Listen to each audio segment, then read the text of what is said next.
अस्सलाम वालेकुम दोस्तों, मैं मोहम्मद आसिफ आरवाई के पोल्ट्री फार्मिंग की जानिब से आपसे मुखातिब हूँ। उम्मीद करता हूँ आप सब खैरियत से होंगे। दुआओं में हमें भी याद रखा करें, आप भाइयों की दुआओं के तलबगार। दिन के टाइम है जी, 12 बजे का टाइम है और माशाल्लाह चूज़ा मेरा सुकून से बैठा हुआ है। किसी किस्म का कोई मसला नहीं हो रहा है। इसको हाँफ तो रहा है चूज़ा, लेकिन टेम्परेचर जो जा रहा है 40-42 डिग्री सेंटीग्रेड पे टेम्परेचर जा रहा है बाहर का, और रूम में भी 40 तकरीबन बता रहा है मीटर है जो। इसको किस तरीके से मेंटेन रखना चाहिए और कैसे इसको कंट्रोल करें, ये आज की वीडियो में मैं आपको सारी तफसील बताऊंगा।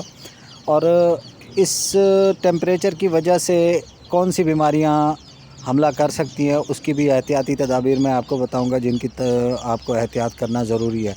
इस मौसम में आईबी का मसला आपको तंग कर सकता है चूज़ों को। अगर चूज़े डिस्टर्ब हैं तो आप भी डिस्टर्ब होंगे, साफ ज़ाहिर है। तो इससे कोशिश करें कि आप अपने फार्म के अंदर है जो नमी बरकरार रखें। जितनी नमी रखेंगे चूज़ा आपका उतना ही तंदुरुस्त रहेगा, बेहतरीन ग्रोथ करेगा। अगर नमी का तनासब नीचे गिरा तो आपके चूज़ों को आईबी का मसला फ़ौरन ही पकड़ जाएगा और आपके बर्ड बीमार होना शुरू हो जाएंगे।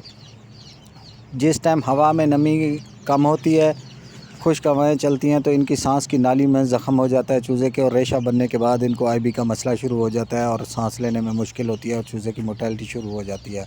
कोशिश किया करें कि सुबह सुबह उठ के ऊपर से है जो इनका कचरा बीठ वगैरह रेत से साफ़ करके पानी नीचे लगा दिया करें, या पर्दे हैं जो, जिस तरीके से आपको मेरे फार्म में ये पर्दे नज़र आ रहे हैं, पर्दे इस तरीके से आधे आधे पर्दे दे के, आधे हैं जो ऊपर से खाली रखें और नीचे से आधे हैं जो ढक दें। डायरेक्ट हवा है जो चूज़ों को बिल्कुल ना लगे। इनको बार बार हर घंटे के बाद पानी मारा करें। इससे हवा जो है अंदर आएगी, वो ठंडी हवा आएगी और चूज़ों को ठंडी हवा लगेगी। अगर आपने पंखे चला दिए, ऊपर से खुश्क हवाएँ चल रही हैं, तो आपके चूज़ों को बहुत ज़्यादा मसला हो सकता है। इसी खुश्क हवा से बहुत सारी बीमारियां जन्म लेती हैं। तो कोशिश करें कि चूज़ों को ठंडी हवा दें। अगर एयर कूलर का सिस्टम है तो सबसे बेस्ट है। एयर कूलर अगर डीसी पे लगा दें या दूसरा एसी पे लगा दें, जो भी जिस तरीके से मैसर हो आपके पास, वो लगा के चूज़ों को है जो ठंडी हवा दें, जिसमें नमी बहुत ज़्यादा हो। नमी का तनासब बिल्कुल ही डाउन नहीं होना चाहिए, नहीं तो आपका फ्लाग है जो डिस्टर्ब होगा और बहुत सारी मोर्टेलिटी का आपको सामना करना पड़ेगा, जिसकी वजह से आपको बहुत सारा नुकसान भी हो सकता है। अगर किसी दोस्त को मशवरा चाहिए तो वो हमारे नंबर पर रब्ता कर सकता है। चूज़ा चाहिए तो चूज़ा भी मिल जाएगा। तमाम दोस्तों से गुजारिश है कि मेरे चैनल को लाइक कीजिए, सब्सक्राइब कीजिए, दुआओं में याद रखिएगा। मैं मोहम्मद आसिफ, अल्लाह हाफ़िज़।